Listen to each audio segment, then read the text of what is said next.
And I'm very fortunate to have known all these years Roy Blount Jr. and a privilege to hear the little intellectual twist he puts on every idea that we have put to him, and never fails to make me laugh. We're going to be talking about Faulkner today. He is, after all, our namesake, and his role in the literature of the South and his influence on other writers, and how sometimes his presence has almost been detrimental because people have been maybe afraid to approach fiction because of his specter.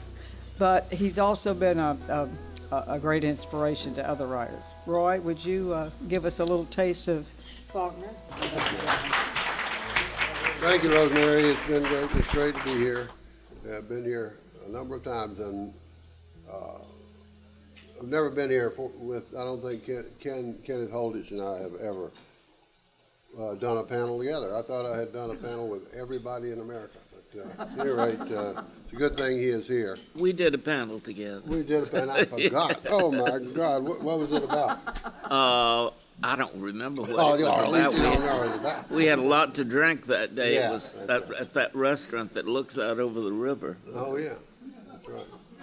That's right. That's the beginning of a novel, isn't it? We had a lot of drinks that day in that restaurant that looked out over the river. It's more of a Hemingway novel.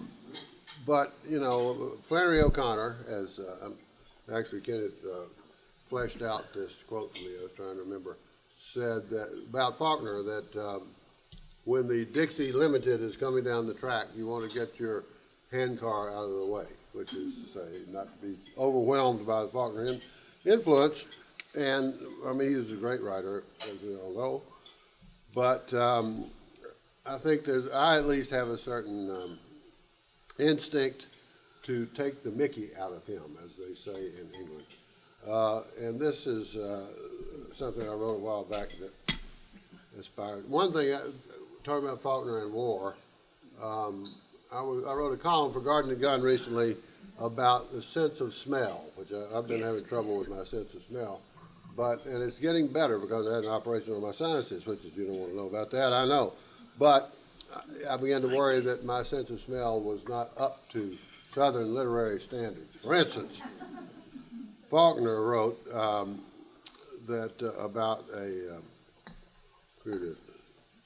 in The Unvanquished, a man returns from battle, and his son, Bayard, goes up to his father and smells this, quote, that odor in his clothes and beard and flesh, too, which I believe was the smell of powder and glory. The elected victorious, but no better now. Know now to have been only the will to endure, a sardonic and even humorous declining of self-delusion, which is not even kin to that optimism which believes that which is about to happen to us can possibly be the worst we can suffer. I have never smelled anything that complicated. I think that I read a book, in fact, called The Smell of Battle, The Taste of Siege, a century history of the Civil War by Mark M. Smith, that said, in fact, the Civil War just stank to high heaven. I'm not even going to tell you what it basically smelled like over lunch. But one veteran, in order to avoid the smell of war, carried into battle a French aromatic vinegar, a precious vinaigrette to try to keep the smell of war. But the smell of Faulkner is as strong as the smell of war, and therefore, as I say, I try to sort of mess with him a little bit. From Joseph Blattner's biography of William Faulkner, we learn that in 1936, while in Hollywood rustling up film work, Faulkner attended a party at which he played tennis with Zazu Pitts. I don't know how many of you know who Zazu Pitts is. She had this sort of startled,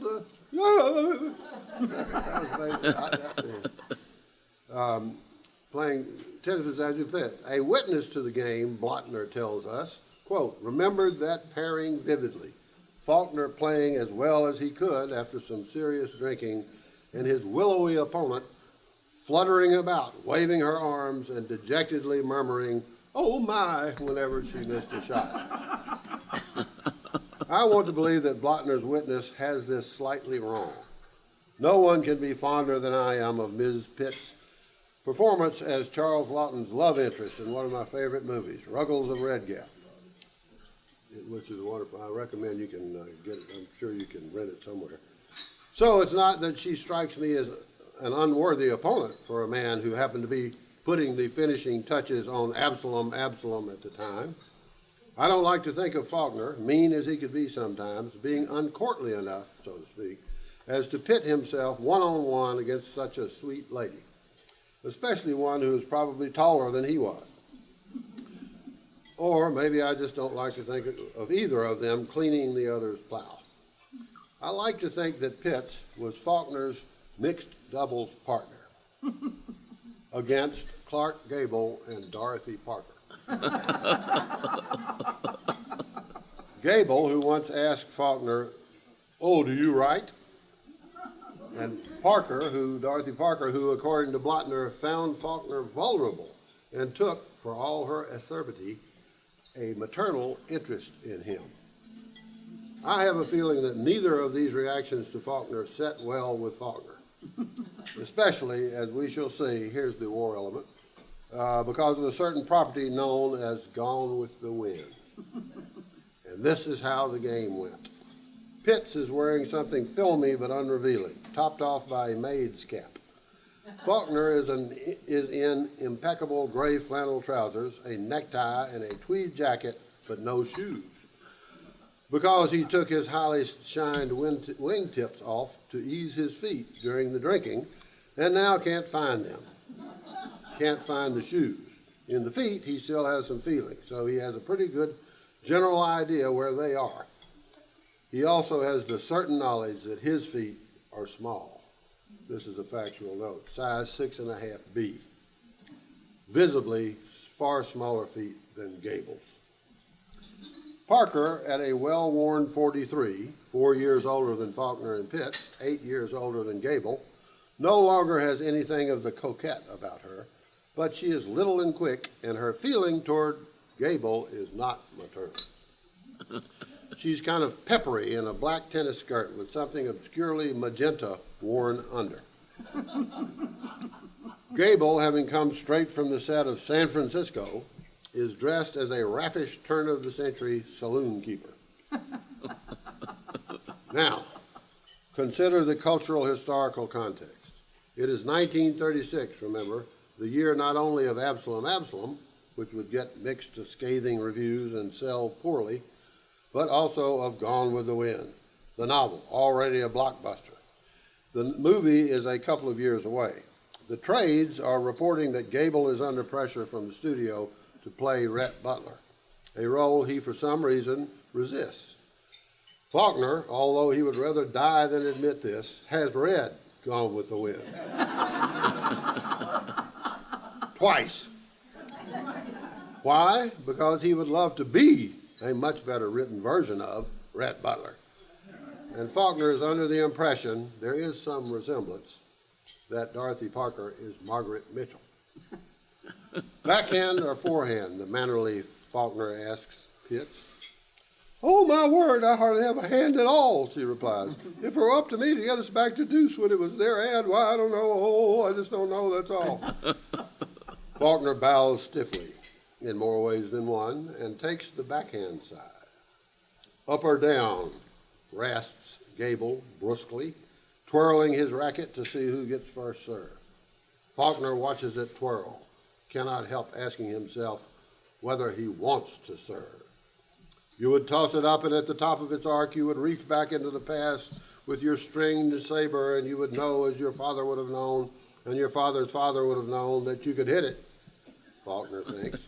But you would not want to hit it, because it would not be it, not what you wanted to hit. That when you hit it, you would just be hitting a child's toy balloon with a celluloid face on it, a face mustached and rugged and about to burst into laughter. And so you would not dare strike it because it would merely burst, and you would rather let it drop all null and unserved than to have stood there in the irredeemable knowledge of a fault. And then the dread, the primordial, the racket clatters down. Down. Faulkner says in his aristocratic, but let's face it, rather too reedy to be Rettian voice. Up, Gable growls. We'll let the little lady here. Wish I could do a Clark Gable. I can do Faulkner, but I can't do Gable. Up, Gable growls. We'll let the little lady here get us underway. He gives Parker an impersonal sort of wink. Parker tucks one ball into her waistband and rolls the other one around in her fingers reflectively. The fuzz, she cracks, with a sly look at Gable, is familiar, but funny, I seldom blank out on a testis. Gable winces. This is not the kind of dame he goes for. In fact, he doesn't go for Scarlet. That's why he's been resisting the part of Rhett. He likes them cheerful and forbearing. Is currently dating Carol Lombard, but has had 2 wives who were considerably older than he, and maybe, just maybe, Gable is jealous that Faulkner, younger than his own wife back home, is the one who brings out Parker's motherliness. Parker, a bit unsteady on her feet, looks across the net. Faulkner is swaying under the influence. Pitts in the wind. They also swerve, cracks Parker, who only stand and wait. She delivers crisply to Pitts, who emits a high-pitched wail, "Ooh!" and slaps the ball right at Gable at the net. He puts it away, zing, between Faulkner's feet, whose nakedness now all behold. Parker says, "Oh." Gable gives Faulkner an alpha sort of wink. Faulkner's only reply is internal. More than a Snopes, perhaps, yet more than abysmally less than a Sartoris, this man not of the South, who disdains to stand for the manhood of the South, yet probably will win the Distinguished Flying Cross in the looming war Sartoris will be too old to serve in. 5 loves, says Gable. Cracks Parker, but will even 1 or 2 call the next morning. Ooh, glory be, says Pitts. I'm afraid my whole game is pity-pat. Pity-pat the fluttery ant, thinks Faulkner, and Ashley Wilkes the vapid cavalier, and the silly prissy, and the doddering father, and the cloying Melanie. These cheap confectioners' figments so easy to swallow that even I cannot get them out of my... Are you ready? Parker asks Faulkner solicitously. He does not deign to answer, except in his teeming imagination. Implacable in the black which she wears, whether for sister, father, or not husband none know, standing bolt upright on the hard, dusty, vivid clay, with an air of static rage and cheaply won popularity, and talking in that brittle, commercial voice of unwanted concern, until at last listening would renege, and hearing sense self-confused, and the unwilling object of her attention be avatar of all frustrated blood-longing of poets, immemorial constrained to charm out incidental dialogue in a colony of wiseacres, lest the old home place of the fathers and the fathers escheat to. Having taken Faulkner's silence for assent, Parker taps one over to him softly. And Faulkner swings, wildly and yet with astonishing narrative drive. And the ball hums with unaccountable spin as it ticks off the tape at the top of the net, shoots over Gable's racket, glances off his widow's peak, and sails way, way, way up into the evening zephyrs, into the blue yonder, where Gable a few years hence will indeed become the air hero Faulkner has claimed to be, but never was. Banking now this way, now that way, Gable racing back, whirling, scrambling to get his bearings. No such trajectory has ever been seen hereabouts. It's coming down. Gable goes for the volley, misses entirely. The ball lands behind him, just in, and then it rises again in all its unprecedented, transcendent English. Way, way up, and backspinning over the lurching Gable, who re-reverses course in pursuit. But the ball flies all the way back over the net, bounces on the Faulkner pit side, and then goes back again over to Gable, who angrily whacks it into the net. "Oh, my stars," says Pitts. "Does that make us 35? "Pretty to think so," cracks Parker. But her eyes are on Faulkner with an expression speculative, urgent, and intent. Faulkner is just standing there, glassy-eyed. So this is his high water mark in Hollywood. His inner voice is relentless in parabolic extrapolation. It's because she wants it told, he thinks, so that ages hence people whom she will never see and whose names she will never hear and who have never heard of her once famous name nor succumbed to her over-celebrated prose will read all of this and know at last why God let us lose the war. That only through the blood of this film figment hero to whom is proffered our bled-for manhood by not even American moguls, and the tears of the very harlot herself who has composed that massive pretense of a history which vouchsafes this insouciant interloper the opportunity to toy with the role of a lifetime, can he stay this demon and efface his name and lineage, not to mention the tacky spawn of the very soap operatic mythos which she herself has wrought, and now must see the treason of. "Are you feeling well, Bill?" says Parker, flipping her skirt. As the lady said to Peeping Tom, "You look a little peaked." Faulkner winces. Pitts picks up her maid's cap, which has fallen off and gotten dirty. Faulkner has a nostalgic vision of a different soiled item of clothing, the limb of a tree. Then it was that I was really cooking, he thinks, and will my flame ever burn like that again, or has the tale told by this she-idiot usurped the myth that is spirit and material, blood right and birthright and all, her mammy blotting out my Dilsey, her scarlet expunging. "You think he's all right?" Parker asked Gable. "Frankly, my dear," says Gable, but you know what he says.